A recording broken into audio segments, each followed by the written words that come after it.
Hi friends, welcome to Study with Hanshik. Please subscribe this channel. 6th class 9th lesson తెగలు సామాజిక నిర్ణయాధికారం 1500 plus పేజీల TET మరియు DSC material మా యాప్లో available ఉంది. అప్లికేషన్ లింక్ డిస్క్రిప్షన్లో ఉంది. 6 నుండి 10వ తరగతి వరకు మెటీరియల్ మొత్తం కలర్స్తో హైలైట్ చేయబడి ఉంది. టేబుల్స్ రూపంలో ఇవ్వబడిన ఇన్ఫర్మేషన్ క్విక్ రివిజన్కి ఉపయోగపడుతుంది. మెటీరియల్ మొత్తం ప్రింట్ తీసుకోవచ్చు. మీరు 150 రూపాయలు ఫోన్పే లేదా గూగుల్ పే చేయడం ద్వారా కూడా మెటీరియల్ను వాట్సాప్ ద్వారా పొందవచ్చు. Mobile number 9494525644. తెగలు అడవుల్లో నివసించే వివిధ రకాల సమాజాలు. గిరిజన సమాజాలు తెలంగాణలో ఉన్నవి చెంచులు, కొండరెడ్లు, గోండ్లు, కోయలు, సవరలు.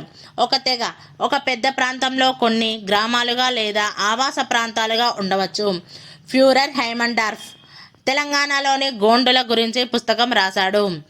ఆంథ్రోపాలజిస్టులు మానవ విజ్ఞాన శాస్త్రవేత్తలు గిరిజన ప్రజలను గురించి అధ్యయనం చేశారు.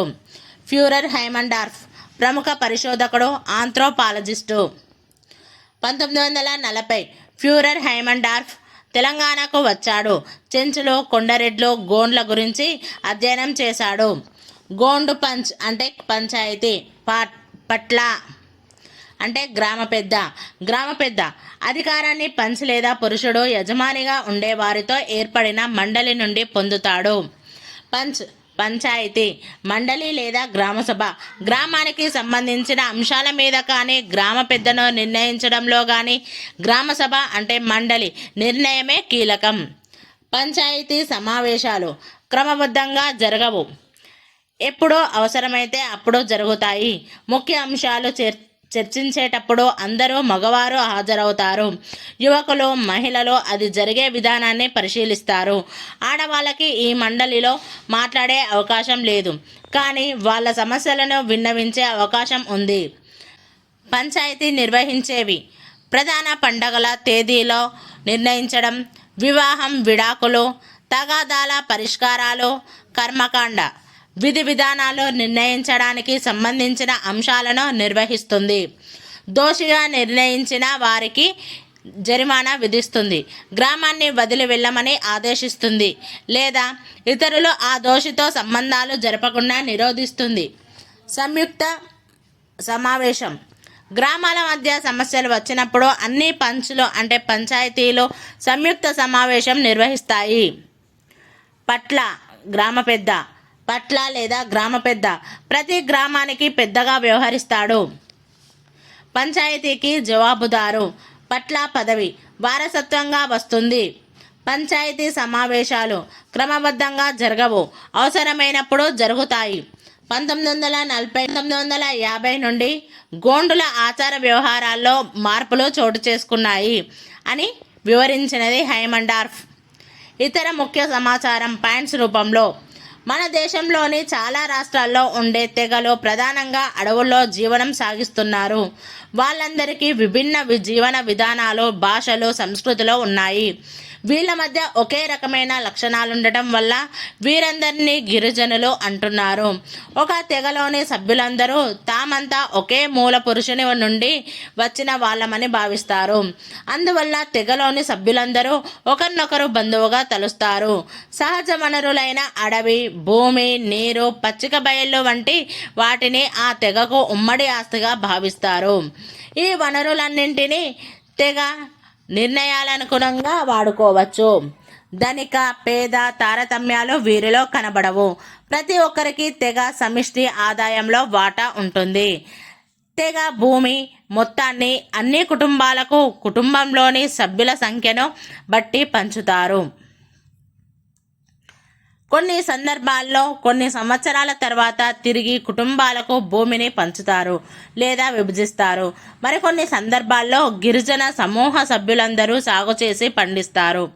పంటను అందరూ సమిష్టిగా పంచుకుంటారు. గిరిజన తెగ సమిష్టి భూమిని ఎవరూ అమ్మడానికి వీల్లేదు. ఎవరూ కూడా తాము సాగు చేయగలిగిన దానికంటే ఎక్కువ భూమిని తమ ఆధీనంలో ఉంచుకోకూడదు. తెగలోని వాళ్ళు అందరూ అన్ని పనులు చేస్తారు. ఏ పనికి ప్రత్యేకమైన మనుషులు ఉండరు. కుటుంబంలోని ప్రతి పనిని చిన్న పెద్ద తేడా లేకుండా పురుషులు, స్త్రీలు, పిల్లలు కలిసి చేస్తారు. అయితే పురుషులకు నిర్ణయాధికారం ఎక్కువగా ఉండటం సామాన్యంగా కనిపిస్తుంది. అడవి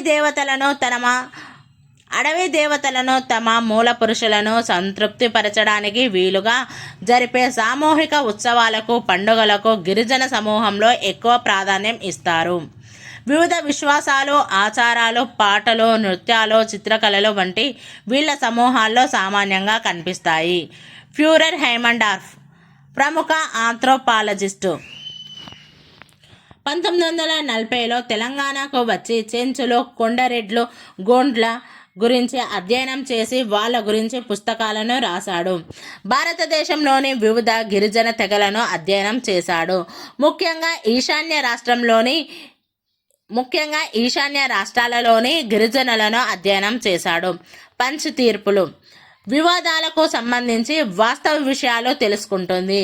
2 వర్గాలు తమ అభిప్రాయాలు, వాదనలు తెలియజేయవచ్చు. గ్రామ పెద్దలు వాళ్లను ప్రశ్నించి ఒక నిర్ధారణకు వస్తారు. సాక్షులను విచారిస్తారు. గతంలో అలాంటి సందర్భంలో ఇచ్చిన తీర్పులను పరిశీలించి తీర్పు ఇస్తుంది. తరతరాలుగా తెగలో వస్తున్న కట్టుబాట్లకు అనుగుణంగా తీర్పులన్నీ ఉంటాయి. తీర్పు మీద తెగలోని వృద్ధులు చర్చలు జరుపుతారు. చివరగా ఒక పరిష్కారానికి వస్తారు. వివాదానికి సంబంధించి పూర్వాపరాలను పరిశీలించిన తర్వాత పంచాయతీ పెద్ద పరిష్కారాన్ని సూచిస్తాడు. అయితే ఇది తుది నిర్ణయం కాదు. తర్వాత బాధితుడు కోరితే తీర్పులో మార్పులు కూడా చేస్తారు. ఆ తర్వాతే చివరి నిర్ణయాన్ని ప్రకటిస్తారు. పట్ల అంటే గ్రామ పెద్ద ప్రతి గ్రామానికి పెద్దగా వ్యవహరిస్తాడు. ఈ పదవి వారసత్వంగా వస్తుంది. పంచాయతీకి జవాబుదారీ. చాలా విషయాల్లో ప్రభావవంతుడైన నాయకుడిగా వ్యవహరిస్తాడు. ప్రతిరోజు విధులు నిర్వహించవలసి వస్తుంది. గ్రామ పెద్ద సాధారణంగా గ్రామం ఏర్పాటు చేయడంలో కీలక పాత్ర పోషించిన కుటుంబ వ్యక్తి అయి ఉంటాడు. గ్రామాన్ని సమైక్యంగా ఉంచడానికి బయట వ్యక్తులతోనూ ప్రభుత్వ సంస్థలతోనూ సంధానకర్తగా ఉంటాడు.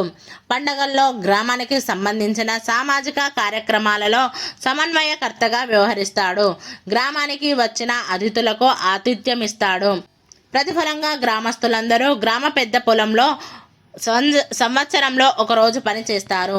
దీనివల్ల పట్ల కుటుంబం సాగు చేయగలిగిన భూమి కంటే ఎక్కువ సాగు చేసి అతిథులకు మర్యాదలు చేయగలుగుతుంది. తెగ వాళ్ళ అభిప్రాయాలకు విరుద్ధంగా గ్రామ పెద్ద గర్వంతో ప్రవర్తిస్తే అతన్ని తొలగించి అతని స్థానంలో మరొకరిని నియమిస్తారు. లేదా గ్రామంలోని కుటుంబాలు ఈ గ్రామాన్ని వదిలి కొత్త ప్రాంతంలో ఆవాసాలు ఏర్పాటు చేసుకోవడానికి వీలు ఉంది. గిరిజన సాంప్రదాయాలను ఆయా సమాజాలలోని వయోజనులందరూ తెలుసుకుంటారు. గిరిజన సమాజ వ్యవహారాల్లో ప్రతి కుటుంబం సమర్థంగా పాలు పంచుకుంటుంది. కొన్ని సందర్భాల్లో గ్రామ పెద్ద కంటే ఎక్కువ ప్రాముఖ్యం సమాజానికి ఉంది. గ్రామ పెద్ద ఎవరికి అనుకూలంగానో వ్యతిరేకంగానో ఉండకుండా అందరి అభిమానాన్ని పొందవలసి ఉంటుంది. వాళ్ళ అభిప్రాయాలకు విరుద్ధంగా పట్ల ప్రవర్తించకూడదు. పట్ల తెగకు చేస్తున్న సేవలకు ప్రతిఫలంగా అతనికి కొన్ని ప్రత్యేక సదుపాయాలు ఉంటాయి. అతని పొలంలో ఉచితంగా తెగవారు పనిచేస్తారు. తెగలోని అందరికంటే ధనవంతుడుగా ఉండి తెగ సంక్షేమం కోసం ఆ సంపదను ఖర్చు చేస్తాడు. దాదాపు చాలా గిరిజన తెగల్లో ఇటువంటి ఏర్పాట్లు ఉంటాయి. తెలుగువారు మరాఠా వారు ఆ ప్రాంతాలకు వలస రావడం, పంచాయతీరాజ్ వ్యవస్థ ప్రారంభం కావడంతో 1940, 1950ల నుండి గోండుల ఆచారాలలో, వ్యవస్థలలో మార్పులు చోటు చేసుకుంటున్నాయని వివరించినది హైమండార్ఫ్. చాలామంది ప్రజలు తమ వివాదాల పరిష్కారానికి పోలీస్ స్టేషన్లకు, కోర్టులకు వెళ్తున్నారు. స్థానిక ఎన్నికల్లో సర్పంచ్ని ఎన్నుకుంటున్నందున గ్రామ పెద్ద తన స్థానాన్ని కోల్పోయాడు. Thank you friends. Please subscribe this channel.